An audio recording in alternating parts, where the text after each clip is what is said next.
AC 밀란의 질라탄 이브라히모비치, 파르마의 잔루이지 부폰, 이 두 선수는 가장 대표적인 노장 선수들인데요. 질라탄의 나이는 40세, 부폰의 나이는 44세. 이미 은퇴를 했어도 이상하지 않을 나이죠. 그런데 이 선수들과는 반대로 너무 이른 나이에 은퇴를 한 선수들이 있는데요. 그런 선수들을 한번 모아봤습니다. 자, 그럼 너무 일찍 은퇴한 선수들 탑10 지금 시작합니다.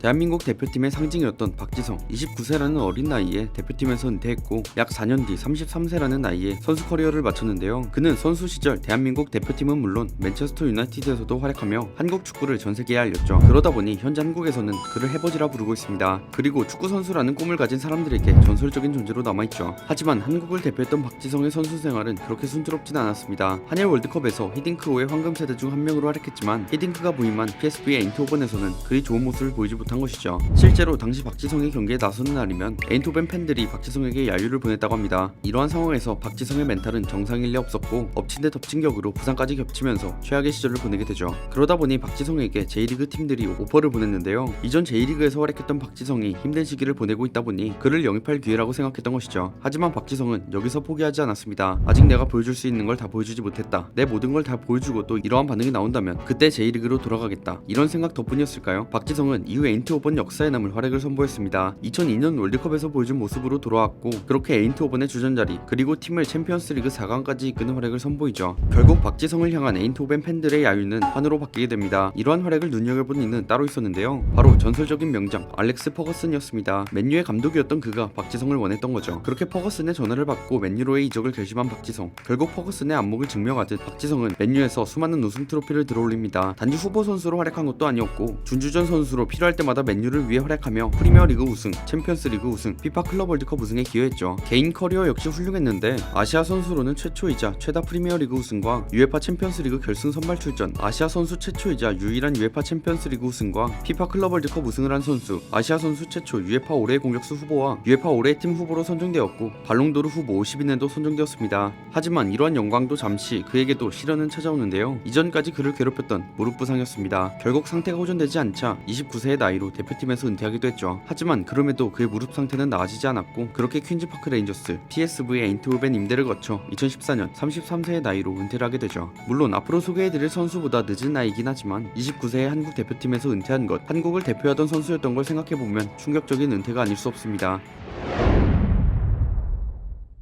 프랑스의 전설적인 선수 미셸 플라티니, 32세의 나이에 은퇴를 하며 선수 커리어를 마쳤는데요. 그는 선수 시절 수많은 역사를 써내려간 선수입니다. 데뷔부터 남다른 활약을 선보였죠. 당시 프랑스 2부 리그였던 AS 낭시에서 데뷔해 1부 리그로 승격시켰던 겁니다. 그리고 이후 쿠프 드 프랑스 결승전에서 결승골을 넣는 등 활약을 보여주었고 이 활약에 힘입어 발롱도르 3위에 오르죠. 이후 AS 생테티엔으로 이적하면서 더더욱 활약하기 시작했는데요. 1980-81 시즌 리그 우승, 쿠프 드 프랑스 결승 2회 진출 등 프랑스 리그를 뒤흔드는 활약을 선보입니다. 하지만 플라티니의 활약은 여기서 그치지 않죠. 그의 다음 행선지 유벤투스에서 더더욱 놀라운 활약을 선보입니다. 당시 유벤투스는 전설적인 명장 조반니 트라파토니에 힘입어 리그 내 최강팀으로 군림하고 있었는데요. 그러다 보니 당시 유벤투스는 이탈리아의 자존심으로 불리고 있었습니다. 그런데 이런 팀에 이탈리아 자국 선수도 아닌 선수가 영입되자 사람들은 그들의 텃세가 심할 것이라는 생각을 하게 되죠. 아니나 다를까 실제로 플라티니가 이적한 1982-83 시즌 초반에는 견제가 있었다고 합니다. 하지만 플라티니는 그들의 견제에도 건재했죠. 곧바로 유벤투스의 에이스 자리를 꿰차 82-83 시즌 리그 준우승, 유러피언컵 준우승, 코파 이탈리아 우승을 차지합니다. 게다가 리그 16골로 세리에아 득점왕까지 차지했죠. 디에고 마라도나 직후와 경쟁을 펼쳤던 걸 생각해보면 더더욱 대단한 활약이었습니다. 이후 1983-84 시즌에는 리그에서 20골을 넣으며 또다시 득점왕을 기록, 이번엔 스쿠데토와 유러피언컵 위너스컵을 차지했습니다. 게다가 유러피언 슈퍼컵에서도 우승했죠. 이후 1984-85 시즌에는 18골로 득점왕 3연패에 성공, 게다가 유러피언컵에서도 7골을 넣으며 득점왕을 차지했는데요. 이러한 플라티니의 활약으로 유벤투스는 오랜 수건이었던 비기어를 차지합니다. 유벤투스에서의 이러한 활약은 플라티니의 개인 커리어에도 엄청난 영향을 주었죠. 1983년부터 85년까지 3연속 발롱도르 수상, 월드사커 올해의 선수 2연패를 기록하는 등 유럽을 넘어 전세계를 쓸어버렸습니다. 게다가 발롱도르 3연속 수상은 메시가 나타나기 전까지 30년에 가까운 시간 동안 플라티니만의 유일한 기록이었죠. 하지만 이후 1987년 불과 32세에 은퇴를 했습니다. 비록 이른 시기에 은퇴했지만 은퇴까지의 엄청난 활약으로 프랑스 역사상 가장 뛰어난 축구 선수 중 한 명이자 축구 역사상 10손가락 안에 꼽히는 선수로 커리어를 마무리했죠.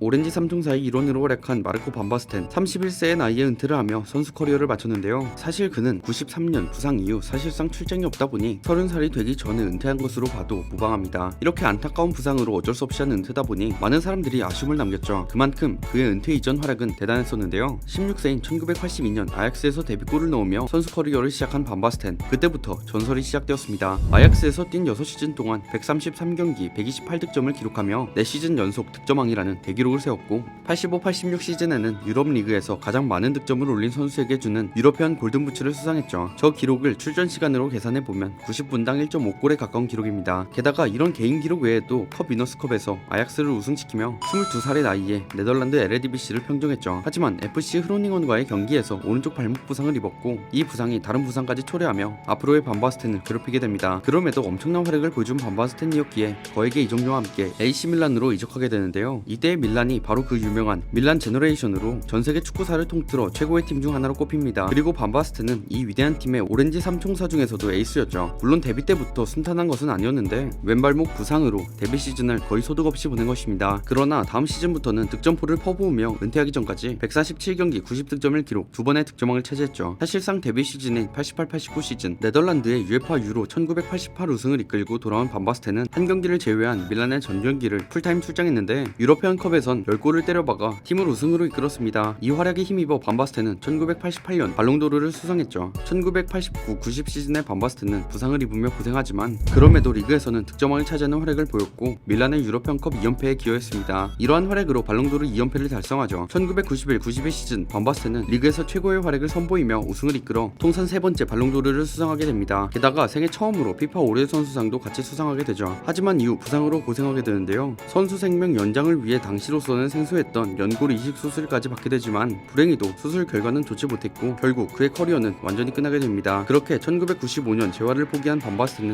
불과 31살의 이른 나이에 현역 은퇴를 선언하게 되죠. 올드 트래포드의 왕 에릭 칸토나. 칸토나는 30세의 나이에 은퇴를 하며 선수 커리어를 마쳤는데요. 선수 시절 그의 별명에서도 알 수 있듯 맨유에서 엄청난 활약을 선보였습니다. 1991-92 시즌 리즈 유나이티드의 우승을 이끈 칸토나는 맨유로 이적하며 역사를 쓰게 되죠. 물론 맨유로 이적할 때 많은 사람들은 그를 의심했는데요. 실력을 의심한 건 아니었고 인성을 의심한 거였죠. 당장 리즈 유나이티드를 떠날 때도 감독과 대판 싸우고 팀을 나온 것이었고 이전 프랑스 리그에서도 문제를 일으켰습니다. 국대 차출이 되지 않자 프랑스 국대 감독에게 육두문자를 날리기도 하고 경기 중 판정이 마음에 안 든다고 유니폼을 벗어던지고 뛰쳐나가 3일간 행방불명되기도 하고 또 판정이 마음에 안 든다고 심판에게 축구공 어택을 날려버리기도 하는 등 그의 다혈질 성격은 도를 넘은 적이 많습니다. 오죽하면 마르세유 회장은 이런 말까지 남겼죠. 하지만 그의 실력 하나는 확실했습니다. 맨유로 이적한 1992-93 시즌 칸토나의 활약으로 맨유는 프리미어리그 초대 우승팀이 되었는데요. 이후 1993-94 시즌 리그 34경기 18골을 득점하며 팀의 리그 2연패를 이끕니다. 이러한 활약으로 93-94 시즌 프리미어리그 올해의 선수 1993년 발롱도르 3위에 오르죠. 하지만 그의 다혈질 성격은 어디 가지 않았는데요.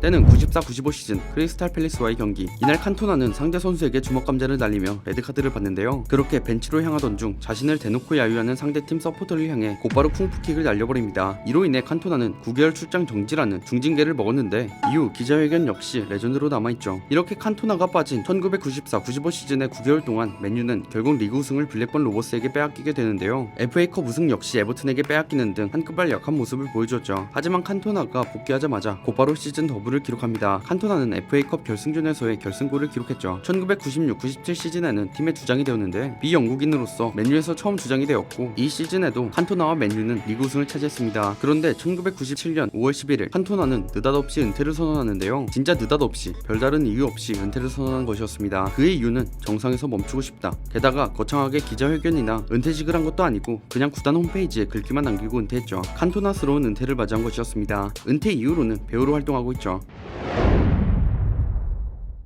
일본 역대 최고의 선수 중 한 명 나가타 히데토시. 하지만 짧았던 전성기로 아쉬움을 남긴 선수이기도 한데요. 그러다 보니 29세라는 어린 나이에 은퇴를 하기도 했죠. 물론 그렇다고 해서 그의 활약이 빈약했던 것은 아니었습니다. 선수 시절 그는 일본 축구의 축복이라 불릴 정도의 선수였죠. 그는 일본의 벨라레 히라츠카, 현재는 쇼난 벨마레라 불리는 팀에서 선수 생활을 시작했는데요. 프로 데뷔 1년 차에 아시안컵 위너스컵에서 우승하죠. 그것도 그의 결승골로 인해 우승 트로피를 들어올린 것이었습니다. 이러한 활약에 그 다음 시즌부터는 핵심 선수로 활약하기 시작하는데요. 결국 1997년에는 J리그 올스타와 아시아 올해의 선수상을 수상하게 되죠. 그러다 보니 많은 팀들이 그에게 관심을 보였고 그건 이탈리아의 세리에아도 마찬가지였습니다. 그중 페루자가 특히 관심을 가졌고 결국 이적을 하게 되죠. 이적 후 첫 시즌 33경기에 출전해서 10골을 넣으면서 좋은 활약을 펼쳤는데 당시 나카타는 제2리그에서 단 4시즌밖에 안 뛴 21살의 새내기 선수인데다가 아무런 지원도 없이 혼자서 힘으로 이탈리아로 진출했다 보니 더욱 인상적이었습니다. 그렇게 페루자에서 역시 주전 선수로 활약하게 되죠. 그의 활약에 세리에아 명문 클럽 AS 로마가 러브콜을 보내게 되는데 그렇게 AS 로마로 이적합니다. 0001 시즌 로마는 유벤투스와 치열한 우승 경쟁 중이었는데요. 5월에 펼쳐진 유벤투스와의 결정적인 경기에서 큰 활약을 펼칩니다. 0대2로 지고 있던 상황에서 중거리 원더골을 넣었고 이후 동점골까지 어시스트하며 2대2 무승부의 1등 공신이 된 거죠. 결국 로마는 유벤투스와 승점 2점 차로 리그 우승을 하는데 성공합니다. 이 경기에서 나카타가 없었다면 로마가 리그 우승을 하긴 힘들었죠. 하지만 그렇다고 해서 나카타가 로마에서 눈부신 활약을 했다고 보긴 힘든데 아무래도 그의 포지션 경쟁자가 프란체스코 토티이다 보니 출전 경기도 적었고 출전을 한다 하더라도 본인의 주 포지션으로 출전하는 경기가 적었습니다. 결국 나카타는 로마를 떠나 파르마로 이적하죠. 이적 후에는 코파 이탈리아 결승전에서 큰 활약을 보여주며 트로피를 들어올렸습니다. 하지만 이후 감독과의 전술적 견해차로 불화가 있었고 결국 이는 그의 기량 하락으로 이어졌는데요. 게다가 고질적인 부상으로 인해 정상적인 컨디션을 보여주지 못하게 됩니다. 결국 이후 볼로냐, 피오렌티나 등 여러 세리에 팀을 전전했지만 나날이 기량은 하락했고 그렇게 2006년 7월 3일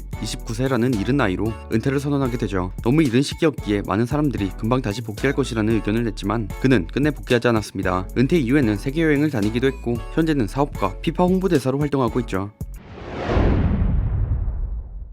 선수 시절 독일의 막강한 풀백 라인 중 한 축이었던 마르셀 얀센 역시 29세라는 이른 나이에 은퇴를 한 선수죠. 그는 1994년 지역팀 보루시아 메넨글라드바흐 유스팀에 입단한 선수인데요. 이미 유소년 레벨에서 독일 대표로 선출되는 활약을 선보였습니다. 이후 04-05 시즌 헤르타 베를린전에서 분데스리가에 데뷔했죠. 이 시즌 레프트백으로서 18경기에 출전, 한 골을 기록했습니다. 05-06 시즌에는 공격적인 스타일로 팀의 주전 선수로 정착하면서 리그 32경기에 출전해 3골을 넣었고 분데스리가 베스트 11에 선출되는 활약으로 팀의 상승세에 기여했는데 이 활약을 이어서 06-07 시즌 리그 23경기 출전, 한 골을 기록했습니다. 하지만 그의 활약에도 보루시아 메넨글라드바흐가 강등되어 여러 팀들의 오퍼를 받게 되는데요. 함부르크 같은 국내 클럽뿐만 아니라 바르셀로나, 아스날 등의 해외 B클럽들에서도 오퍼가 쇄도했습니다. 결국 2007년 독일의 B클럽 바이른 미넨으로 이적하죠. 07-08 시즌 이탈리아 대표 루카토니, 독일 국가대표 미로슬라프 클로제, 프랑스 대표 프랑크 리베리 등 분노의 영입 멤버 중 한 명으로 팀의 리그 우승과 UEFA컵 4강에 기여했습니다. 그러나 이 시즌 잦은 부상으로 출장이 부족했고 그는 주전을 차지할 수 있는 클럽을 모색했죠. 결국 2008년 함부르크로 이적합니다. 함부르크 이적 이후 수비진에서 고군분투했는데요. 하이코 베스터만, 레네 아들러와 함께 팀의 희망으로 활약했죠. 공격 상황에서는 공격력이 떨어지는 미드필더진을 보조하면서 활약했고 수비 상황에서는 팀 내 빠른 수비수로서 제 몫을 했습니다. 그렇게 팀의 주전으로 활약하면서 그의 계약 기간은 만료되었는데요. 계약이 종료되어 벤피카, 에버튼 등에게 러브콜을 받았죠. 그런데 29세의 이른 나이에 은퇴를 선언합니다. 그렇게 그는 은퇴를 했고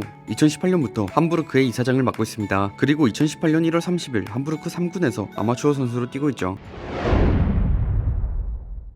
전차 군단의 마지막 판타지스타 게바스티안 다이슬러 27세라는 이른 나이에 은퇴를 하며 충격을 안겨줬는데요. 2000년대 초반 독일의 암흑기 탈출을 기대하게 했던 선수 중 한 명이다 보니 더더욱 충격적이었습니다. 보루시아 메넨글라드바흐 유소년팀 출신인 다이슬러, 그는 1998년 1군으로 승격해 이름을 알리기 시작했고 헤르타로 이적했는데요. 그는 헤르타에서도 좋은 활약을 선보였고 특히 유로 2000에서 보이는 환상적인 활약으로 주전 자리를 차지했습니다. 이때도 물론 잔부상에 시달리긴 했지만 0001 시즌 25경기에 출전해 4골 7도움을 기록했죠. 하지만 2001년 오른쪽 무릎 십자인대가 파열되는 부상을 당하게 되는데요. 이건 시작에 불과했습니다. 133억의 이적료로 바이에른 미넨으로 이적하고도 그의 부상은 나아지지 않았죠. 무려 5번에 걸쳐 부상을 당하며 제대로 뛸 수 있는 경기가 거의 없었고 당연히 월드컵에도 소집되지 못했습니다. 커리어 내내 크고 작은 부상에 고통받았고 부상이 계속되다 보니 몸 상태 역시 나날이 나빠져갔죠. 심지어 잦은 부상으로 우울증을 겪고 정신병원에 입원하기까지 하는데 결국 2007년 1월 27세라는 이른 나이에 선수 생활을 마무리하며 은퇴를 하게 됩니다. 많은 축구 팬들은 그의 은퇴를 아쉬워했죠.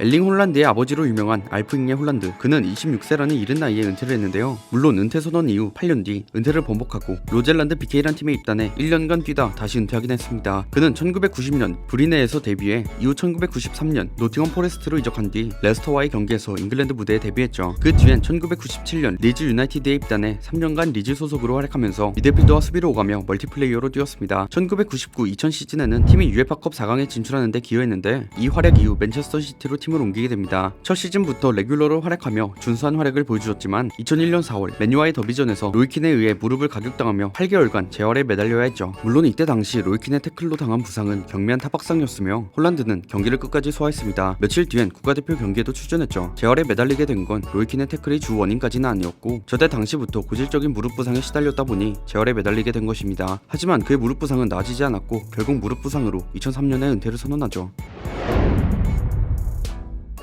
토트넘 유스 출신으로 토트넘의 감독 대행까지 했던 라이언 메이슨, 그는 안타까운 부상으로 26세라는 어린 나이에 은퇴를 한 선수인데요. 2017년 1월 22일 리그 22라운드 첼시와의 원정 경기에서 선발 출전했는데 게리 케일과 공중경합 상황에서 머리끼리 심하게 충돌한 후 쓰러져 일어나지 못하게 됩니다. 결국 산소호흡기를 착용한 채 들것에 실려나갔죠. 충돌 직후 양팀의 선수들이 의료진을 보내라는 손짓을 할 만큼 부상의 정도가 심해 보였고 결국 병원 검진 결과 두개골 골절 진단을 받게 됩니다. 이 부상은 정도에 따라 앞으로의 선수 생활을 할 수 있을지 없을지가 불투명하다 보니 많은 사람들의 우려를 낳았는데 결국 수술은 성공적이었지만 선수 생활을 이어나가지 못했죠. 그렇게 은퇴를 선언했습니다. 은퇴 이후에는 친정팀이었던 토트넘의 코치로 부임했는데요. 이후 약 3년간 토트넘 1군과 유스팀에서 코치직을 맡았으며 2021년 4월 19일 주제 무리뉴 감독이 경질되면서 29살의 어린 나이로 토트넘의 감독 대행이 되었습니다. 이로써 비록 감독 대행이지만 프리미어리그 최연소이자 첫 20대 감독이 되었죠.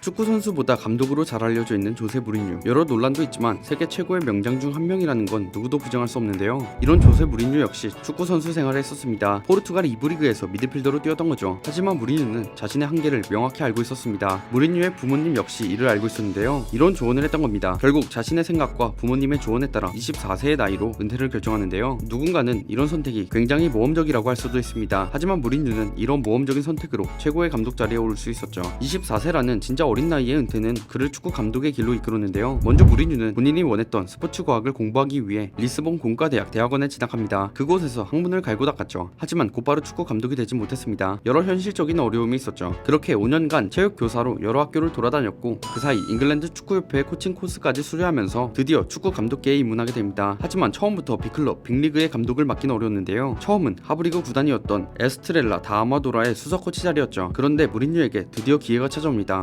1992년 스포르팅의 감독으로 부임한 바비 롭슨이 무리뉴에게 통역관 자리를 제안한 것이죠. 단순히 통역관의 일을 한 것은 아니었고 통역관 및 코치의 자리로 본격적인 커리어를 시작하게 됩니다. 결국 바비 롭슨과 계속 동행하며 스포르팅, 포르투, 바르셀로나까지 많은 경험을 쌓게 되죠. 그렇게 통역뿐만 아니라 전술 어드바이스, 선발 선수 관리 등을 수행했고 이는 무리뉴의 큰 자산이 됩니다. 결국 바르셀로나까지의 동행을 마친 무리뉴는 축구 역사에 남을 감독 커리어를 보여주죠. 포르투, 첼시, 인테르, 레알 마드리드, 맨체스터 유나이티드, 토트넘, 그리고 현재 AS 로마까지 수많은 트로피를 들어올렸습니다. 셀 수도 없이 많은 트로피를 들어올렸는데 그와 함께 여러 기록들을 세워나갔죠. 감독 최초 유럽 4개국 4개 리그 타이틀 획득은 물론 인테르에서는 리그, 챔스, 코파 이탈리아까지 우승하며 트래블을 달성했습니다. 현재는 전성기 때보다 다소 아쉬운 모습을 보여주고 있긴 하죠.